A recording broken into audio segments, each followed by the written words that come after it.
What's up, Frame Fam? Welcome back to the channel for another video. Boy, have the last few days been super exciting, and things just keep on getting better and better as we progress throughout the end of the year. Now, I'm sure many of you are aware that Microsoft just recently announced the Xbox Series S console, and alongside that announcement, finally gave us our November 10th release date for both the Xbox Series S and the Series X with a price tag of $300 and $500 respectively. If either of these consoles are on your radar, you can pre-order them starting on September 22nd and dive into the next generation of console gaming. But when concerning next generation, there is one particular topic a lot of folks are talking about that I want to discuss here with you all, and that is, will a weaker Xbox Series S hold back the Xbox Series X and its capabilities? Well, my short answer is not really. And that's it, the video is over. No, but really my long answer for this is where I'm going to get a little technical, and in order to explain my opinion on why I don't think this will be an issue, we need to look at what makes both consoles tick and compare them. But before we just look at the tech specs written in black and white, we need to be fair and keep in mind that both the Xbox Series S and Series X will be using the same next generation features, such as the velocity architecture, mesh shaders, variable rate shading, direct machine learning, and will even have the same level of hardware ray tracing capability. Hence why Microsoft totes the next generation performance phrase as part of the Xbox Series S tagline. These said hardware and software implementations will increase the performance and visual fidelity with no cost to any of the hardware resources I'm about to dive into, and will strongly back up the likelihood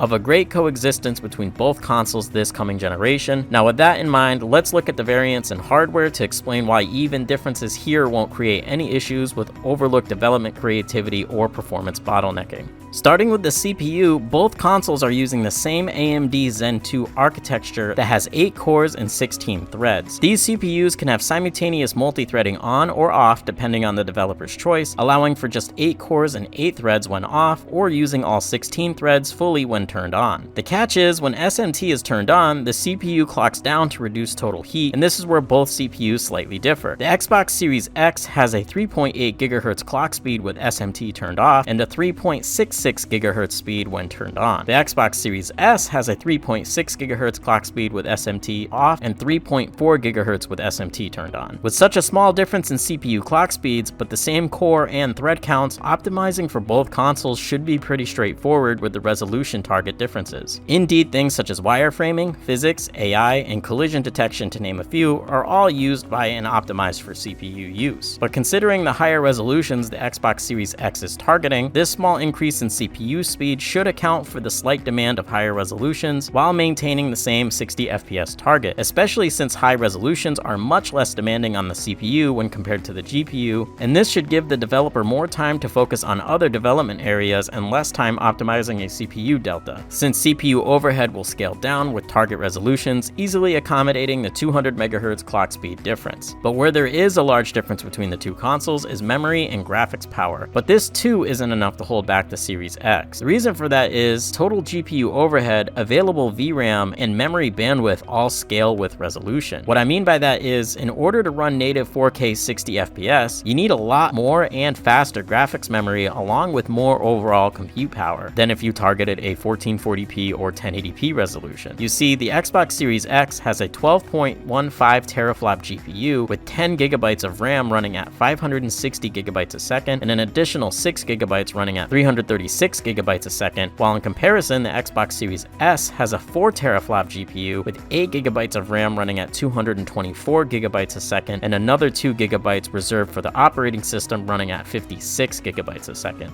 No doubt there is a large difference between the two consoles in this area, as you can see, but targeting 4K resolutions will use a good chunk of that extra horsepower the Series X has. After all, 4K resolutions requires the GPU to draw 4 times the pixel count of 1080p and over twice as much as 1440p. That being said, in most cases that I can imagine, most developers will simply have to lower the resolution when switching over to optimize a game for the Series S from the Series X, while keeping other graphic settings such as draw distance, textures, and shadows all the same, and will still see the same 60 FPS performance levels, making optimization a breeze with no sacrifice to game development or game features. You can even practice what I'm talking about right now by adjusting your GPU's control panel settings to allow a super sampled 4K resolution, if you don't have one already, and then hop into any game. Watch the performance decrease heavily at 4K and then increase as you drop the resolution to 1440 and even 1080p, while keeping all other detail settings unchanged. If you couldn't even hit 30 FPS at 4K, but could hit 60 plus at 1440p, well, there you go. None of the game features were taken away or even game same settings adjusted, just the resolution was decreased to get the stable performance. And let's say your GPU was 3 times faster than your current one, like the Xbox Series X is when compared to the Xbox Series S, well then that 4K sub 30 FPS becomes a stable 4K 60. And of course, I'm not talking about those of you watching that will be rocking RTX 3080s or 3090s. We are talking about a $500 or less console here after all. But essentially, this all works the same way when optimizing games for PC, which uses the same x86 instruction set architecture as the next generation and even current generation consoles, making optimizations an apples to apples comparison between the two. PC game graphics are designed based off their weakest common denominator and work their way up. And if we look at recent game releases and their minimum specification requirements, the Xbox Series S GPU is far from being the lowest common denominator. I mean, the new Crysis remaster has a minimum spec GPU listed as a GTX 1050 Ti.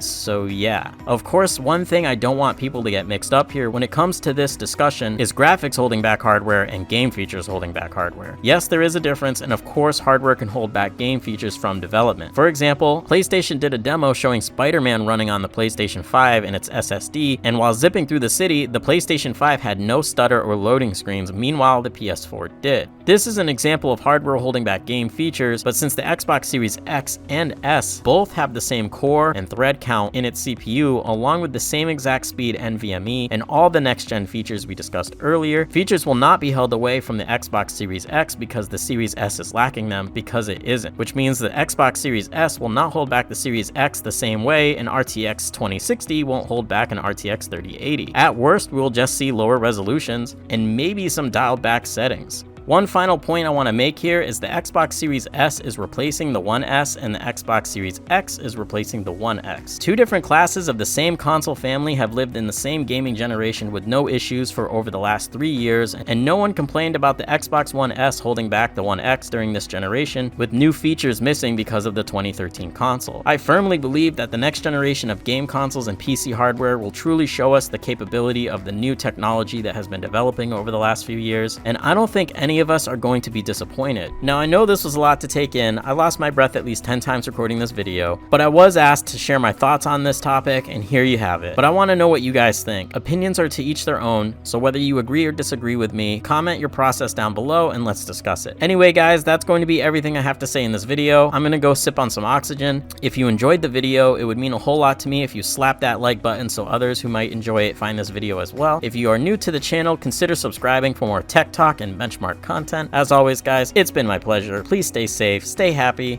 and keep on gaming.